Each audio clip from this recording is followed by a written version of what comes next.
Thank you for joining me today. Today we will discuss your upcoming weight loss surgery and the exciting journey you're about to begin. The first section of this class will discuss the different types of bariatric surgery, as well as the advantages and disadvantages to each type. Feel free to skip through the types of surgeries that do not relate to you. The second portion covers potential complications, signs, and symptoms. The last section discusses the recovery phase. You are provided a worksheet to go along with the class. Please make sure to answer all questions and email it back to the bariatric coordinator. The coordinator will be reaching out afterwards to discuss any questions or concerns you may have, so please take notes and jot down your thoughts and questions for later. Please know that this video is for informational purposes only. Any medical conditions or decisions should be discussed with your physician or surgeon. My goal is for each patient to have a successful weight loss surgery. There are many health benefits to weight loss, and you may be surprised by some of the changes in your life. After losing weight, one of our patients found a new passion for the outdoors that she didn't even know she had. We all have a goal weight, but there are many health benefits of the surgery. Successful surgery for you may be remission of diabetes, running a 5K, or maybe not needing the seatbelt extender on an airplane. The weight loss journey has many ups and downs. I encourage you to think about what your goals may be. In order to understand how the surgeries change the way you process food, let's discuss how normal digestion occurs. Food travels down the esophagus to the stomach. The stomach has gastric juices that break the food down to smaller pieces. The food leaves the stomach and enters the small intestines. The small intestines has three sections: duodenum, jejunum, and ileum. The duodenum is an important section for absorption by combining the gastric acid from the stomach with pancreatic and gallbladder enzymes to break it down further and start absorption. Most of the absorption of protein, vitamins, and minerals happen in the small intestines, and a large portion of that happens in the duodenum.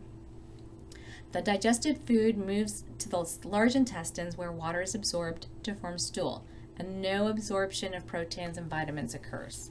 As you can see, your liver sits atop of the stomach. In order to understand how the surgeries change the way you process food, let's discuss how normal digestion occurs. Food travels down the esophagus to the stomach. The stomach has gastric juices that break the food down to smaller pieces. The food leaves the stomach and enters the small intestines. The small intestines has three sections: duodenum, jejunum, and ileum. The duodenum is an important section for absorption by combining the gastric acid from your stomach with pancreatic and gallbladder enzymes to break the food down further and start absorption. Most of the absorption of protein, vitamins, and minerals happen in the small intestines, and a large portion of that happens in the duodenum. The digested food moves to the large intestines where water is absorbed to form stool, and no absorption of protein and vitamins occurs. As you can see, your liver sits atop of the stomach. This will be important later in explaining why you will be on a full liquid diet 2 weeks before your surgery. Let's discuss the different types of surgeries we perform here at Methodist Mansfield Medical Center. Your surgeon and you will decide on the perfect surgery for you. First is the gastric sleeve. The surgery removes approximately 80% of the stomach. The remaining stomach is the size of a banana, and a stapler is used to close the stomach. The staples are made of titanium. It is biocompatible, strong, and corrosion resistant. They do not set off any alarms during security screenings either. After the surgery, the stomach will hold 3 to 4 ounces of food. This surgery is purely restrictive, meaning you should eat smaller portions to feel satisfied, and does not change the way the food is digested, but it does affect your gut hormones favorably. The cutoff portion of stomach is removed from your body, and for this reason, the surgery is not reversible. Typically, the surgery includes weight loss of 50% or more of your excess body weight. Your excess body weight is the amount you weigh above your estimated healthy body weight. For example, if I weigh 290 pounds and my healthy weight is calculated at 190 pounds, this means that I have 100 pounds of excess body weight. Having a gastric sleeve, my predicted loss of weight would be 50 pounds or more. This surgery also helps improve your sense of fullness and decrease appetite by reducing the production of a hormone released from the stomach called ghrelin. This does not always happen for every patient, and the effect will wear off over time. Some patients may not feel hungry at all. This can last up to 18 months.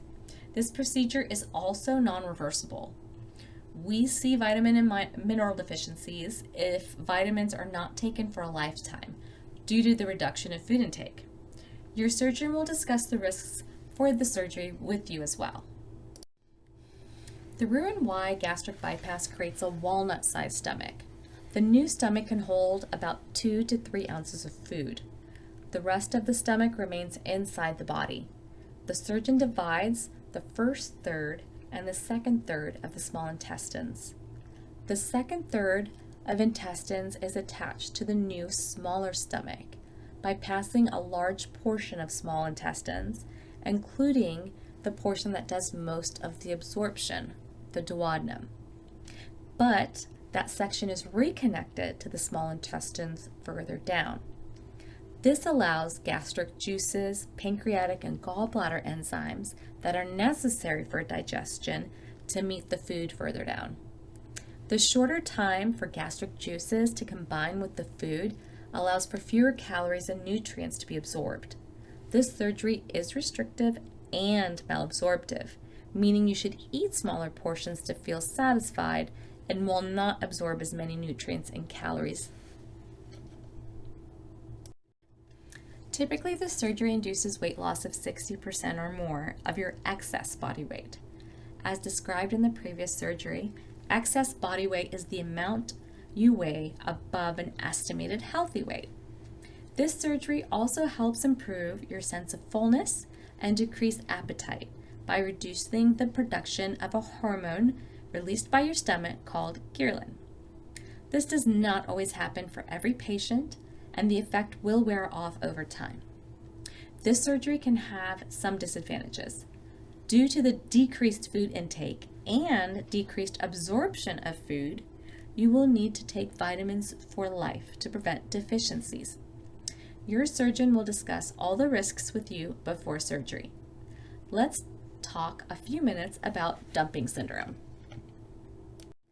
Dumping syndrome occurs for some patients. It occurs mainly after gastric bypass from drinking with meals, eating too much sugar or fat, or eating too fast. The smaller stomach cannot digest the increased sugar or fat, so the small intestines receives it undigested. Because the small intestines is not meant to handle that amount of undigested sugar and fat, dumping syndrome may occur. This can be an advantage or a disadvantage of the surgery. The advantage is it will help reinforce healthy choices. The disadvantage can be the symptoms of dumping syndrome. There are 2 types of dumping syndrome, early and late. Early typically occurs 10 to 30 minutes after eating. Symptoms can include nausea, bloating, dizziness, weakness, and diarrhea. You may not experience each of these symptoms because every patient experiences it different, but you will be aware when it happens as it is fairly obvious. Late dumping syndrome occurs 1 to 3 hours after eating. Symptoms include sweating, heart palpitations, confusion, aggression, fainting, and tremors. If you experience dumping syndrome, you will quickly learn how much sugar or fat you can have in one sitting without developing dumping syndrome. Treatment includes dietary changes to limit high fat and high sugar foods, 5 grams or less of fat, and 6 grams or less of sugar. Our third surgery is duodenal switch.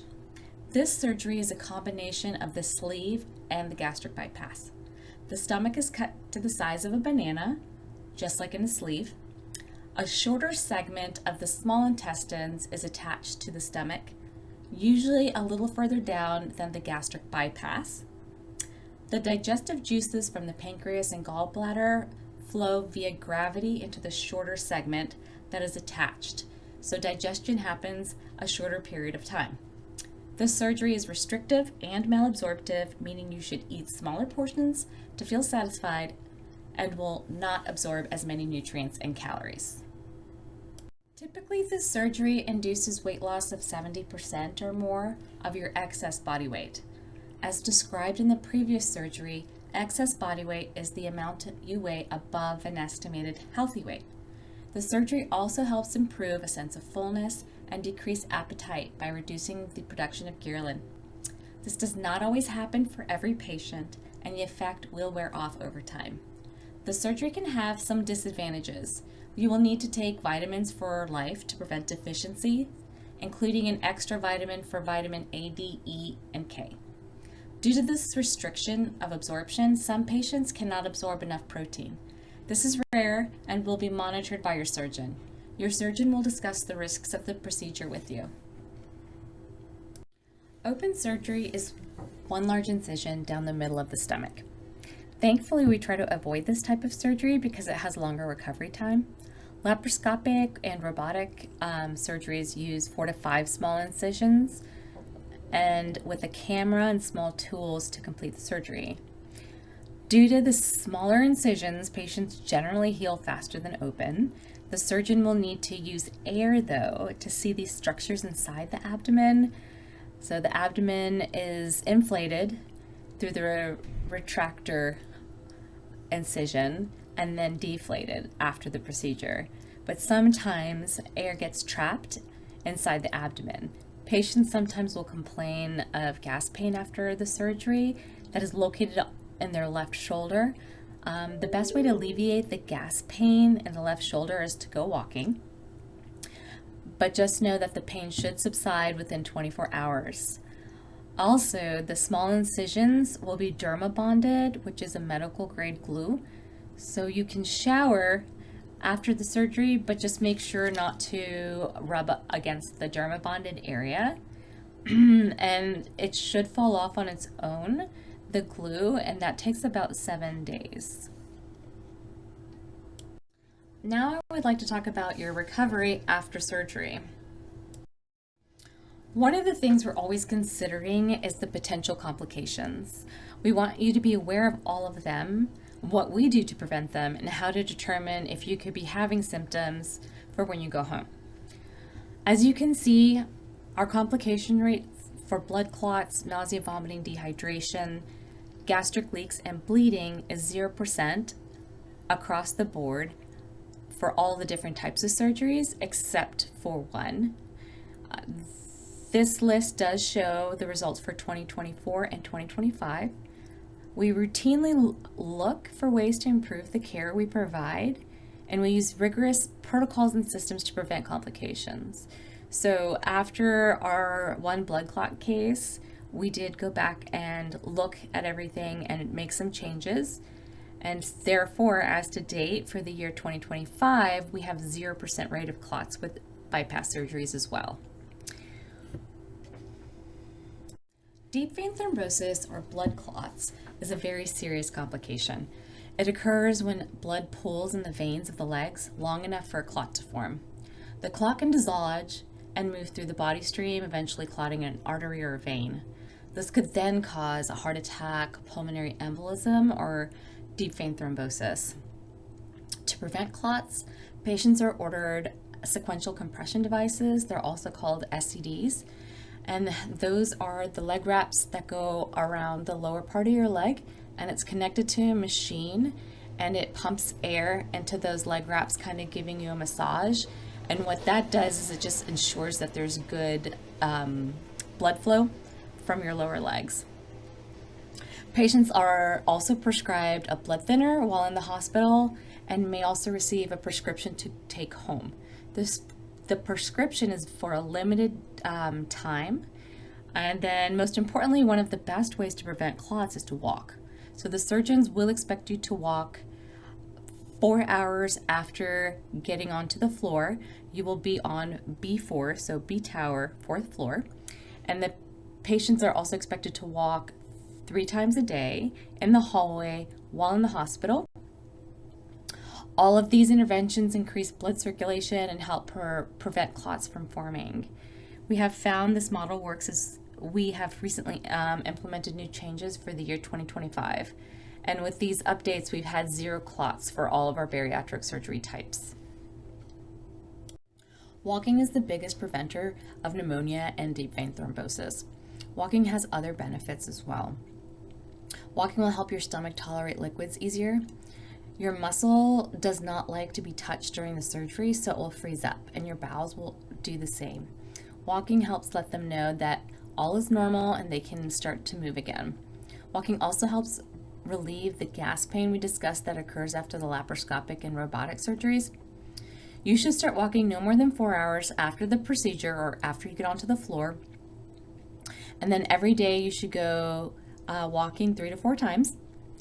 Not counting bathroom trips, you should continue getting up frequently, at least 3 to 4 times at home, and walking laps around the house or outside for 15 minutes at a time. Nausea is also very common after bariatric surgery and can happen right after or several days after surgery. Nausea could mean many different things, and we will talk about the top 3 causes. First is drinking too fast or overeating. We help reduce nausea caused by drinking too fast by requiring patients drink all liquids out of a medicine cup after surgery. The cups help ensure you're sipping after surgery and taking in liquids slowly. Each medicine cup should take 3 to 4 sips to finish. You will be given the medicine cups to take home and use until you reach 64 ounces a day. You will keep increasing the amount of fluids as you progress from surgery. The medicine cups also help start the habit of sipping after the surgery. Second, dehydration can also cause nausea. We give you a sheet to document how much fluid you take in each day. You will be provided a packet of these sheets to take home until you reach 64 ounces a day, or you can keep track with an app like Bariatric Advantage. This app is free and is specifically for bariatric patients. It not only calculates your fluids, but it'll also calculate your protein intake and calories. The only drawback to this app is that it does have advertising. The sheet has places for check marks for every 15 minutes for day 1 and day 2. Starting day 3, it will move up to every 10 minutes. And this is the sheet in the slide, the one under number 1. This does not mean you have to drink every 10 minutes though. It is something to work up to. You should increase your fluids every day and work up to meeting the 64 ounces towards the end of the first 2 weeks. Remember to check your nutrition packet for what counts as water. The protein shakes do not count as water, but the protein water does. A leak is the 3rd cause of nausea and is a rare complication after the surgery. This occurs if the staple line does not close the stomach after the surgery. You will experience uncontrolled nausea and pain. We check for this multiple times before you leave the hospital, and you should notify your surgeon of any nausea that will not go away or an inability to keep fluids down.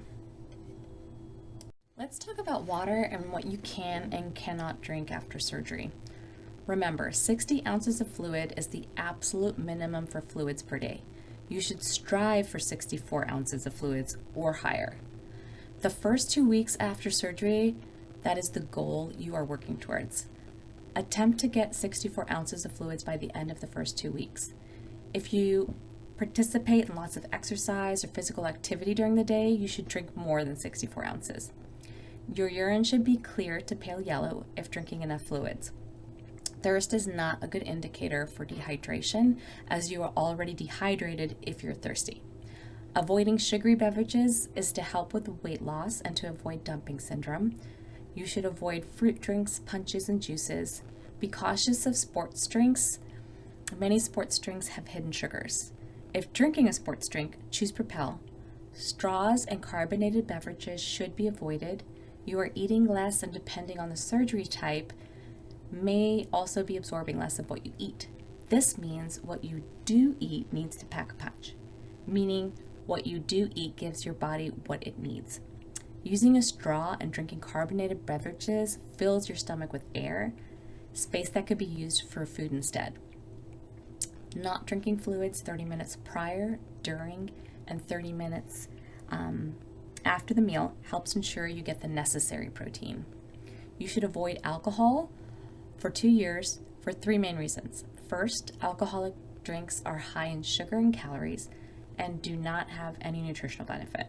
Second, alcohol is absorbed in your system faster, and you will be drunker faster after surgery. Some patients do not realize the effects of the alcohol after surgery. Research on bariatric patients found that after drinking one drink, they were 3 times over the legal limit, yet they thought that they were safe to drive a vehicle. Third, you have an increased likelihood of alcohol use disorder in the first 2 years after surgery. This is not a transfer addiction as initially thought. This has to do with the reasons above of the different and faster ways the alcohol is absorbed in the body.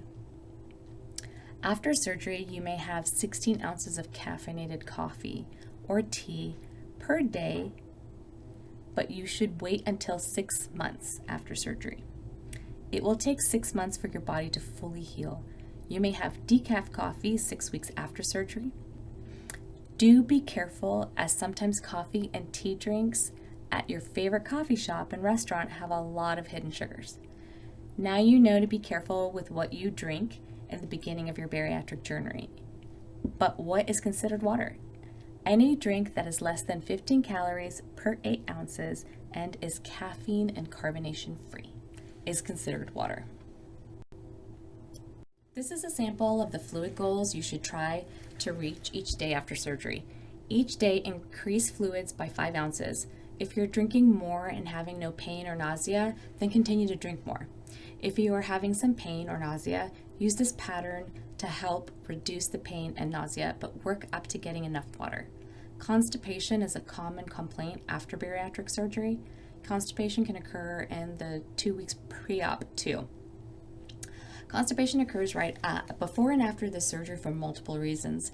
Some reasons are not out of our control. The first is after surgery. This is a sample of the fluid goals you should try to reach each day after surgery. Each day, increase fluids by 5 ounces. If you are drinking more and having no pain or nausea from drinking, then you can continue to drink more.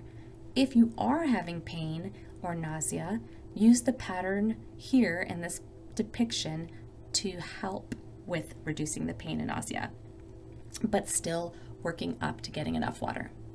Constipation is a common complaint after bariatric surgery.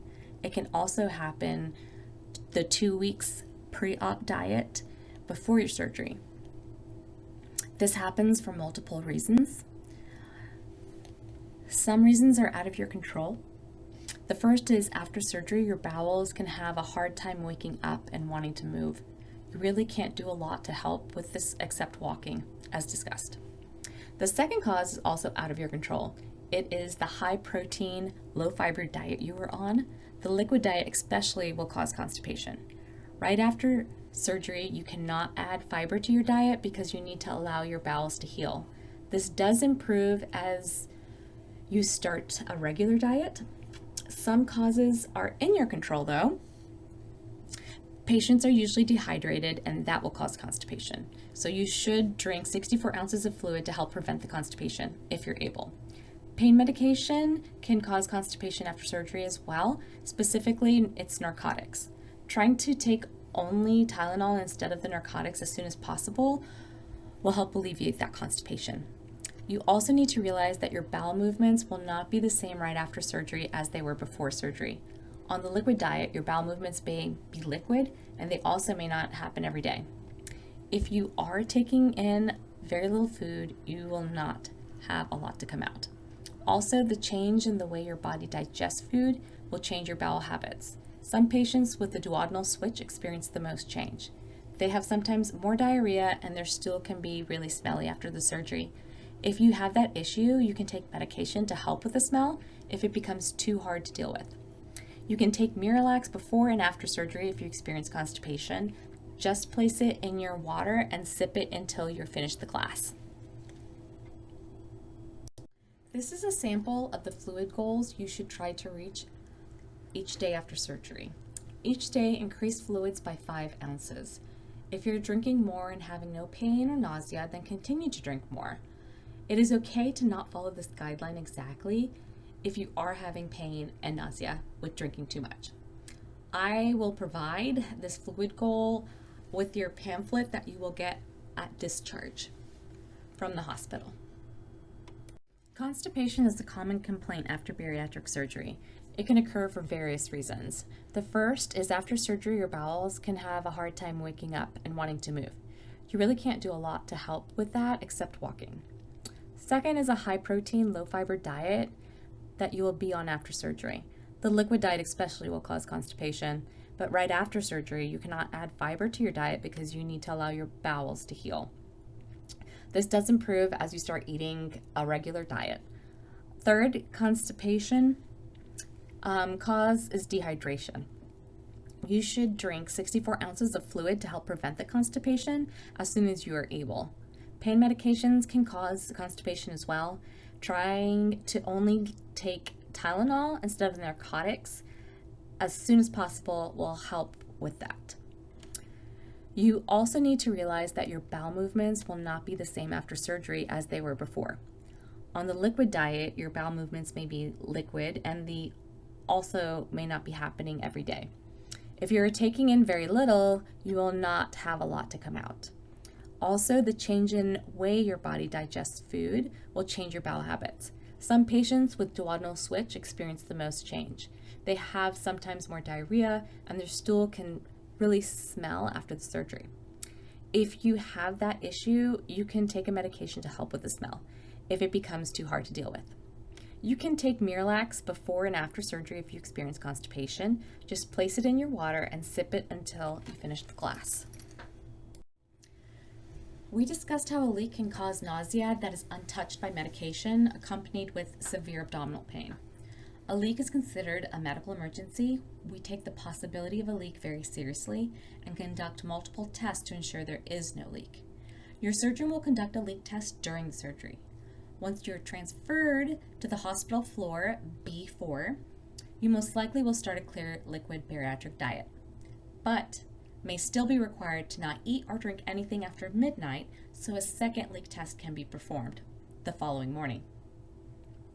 The second leak test is an upper gastrointestinal series test. You will drink some contrast. Images will be taken to see if the contrast leaks out of your stomach or intestines. Once the radiologist has read the results, you will be re-put on a bariatric clear liquid diet. A third test may also be conducted. A Jackson-Pratt drain is placed.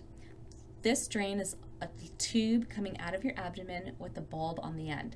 The bulb will fill up with fluid. This fluid will then be tested for gastric content.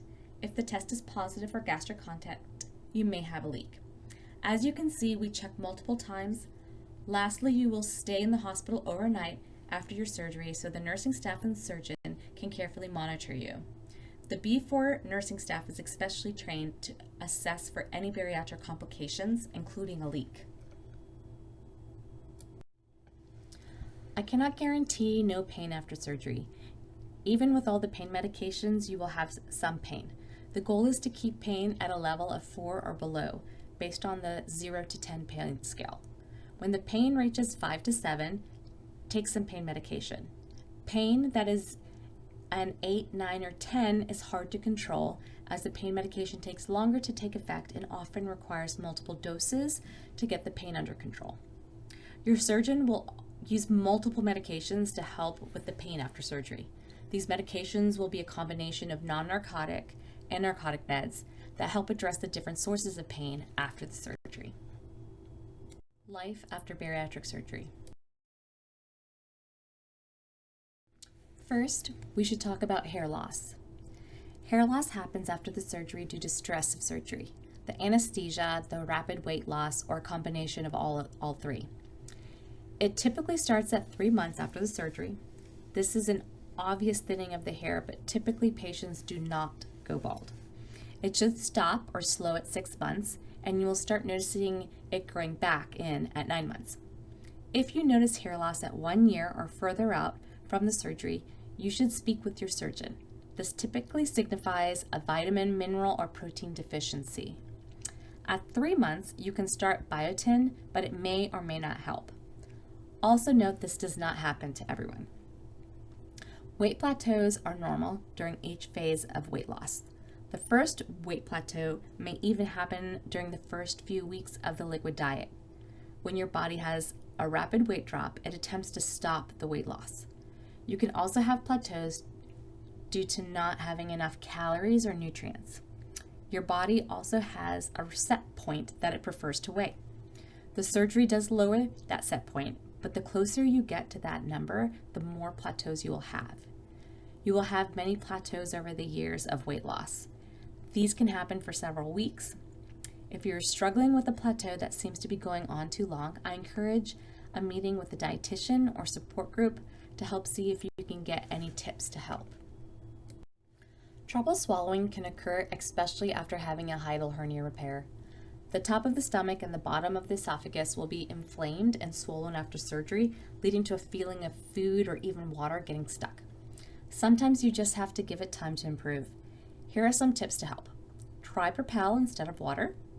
Try different size openings in cups to help eliminate air that may get swallowed with drinks. Make sure you are sitting upright when drinking fluids, and try lukewarm or room temperature fluids instead of cold or hot. Taste and smell changes of some degree are common after any of these surgeries. The cause is unknown, but it is a very common complaint of patients. I want to emphasize it so you're aware. I would not go out and buy a large bulk of any item for when you come home from surgery. You want to have a few days and see how everything tastes, because it could be very different. This also can change several times after the surgery. So some things you liked for 6 months after the surgery, you may find that you wake up and hate it at month 7. If you have had a hard time with water, you can try to add Crystal Light or try Propel or infuse with fruits. If you're having a hard time with the protein shakes, you can try the clear shakes or try an unflavored protein, adding to broth, cream of wheat, making protein jello, or some kind of alternative. Also, you should not take NSAIDs after bariatric surgery due to an increased risk of ulcers and bleeding. If you need to take them for a short time, be sure to ask your surgeon before starting. The surgeon will let you know for how long you can take the NSAIDs if needed. You will need an acid blocker to help reduce the potential for ulcers while taking the NSAIDs. NSAIDs include ibuprofen, Advil, Aleve, and aspirin. The way you absorb medication will also change. Please be sure to always let your doctors know that you had bariatric surgery. Other medications may not be as effective depending on the surgery type. This includes patch medications. If you are of childbearing age, it is recommended to avoid pregnancy for 18 months after gastric sleeve and 2 years after gastric bypass. Currently, there are no studies on the duodenal switch, but I recommend at least 2 years unless your bariatric surgeon tells you otherwise. Remember that as you lose weight, the chances of pregnancy increases, and childbearing age is until you are 50. Unless you've had a hysterectomy or your tubes tied, you will want to use a method of birth control. If you have a gastric bypass or duodenal switch, you may need a barrier method for birth control, as pills are not as effective due to varied rates of absorption. Lastly, if you are taking birth control pills now, no matter what the reason, you will need to stop taking those pills 3 weeks before surgery unless your bariatric surgeon recommends a different timeline. Birth control pills can increase your risk of blood clot formation during surgery. Typically, you should be able to start your birth control pills back up right after the surgery. Long-term follow-up is the key to maintenance of healthy habits. Your surgeon wants you to succeed. It is important to maintain lifelong follow-up with your surgeon to discuss any concerns and share any challenges. Your surgeon will be able to provide the resources to help maintain your success. If you ever end up in the emergency room, it is important to let the ER staff know that you are a bariatric patient. This will alert them to provide no NSAIDs, low sugar food and beverages options, and to never insert a nasogastric tube without an X-ray machine. Lastly, I also recommend a support group.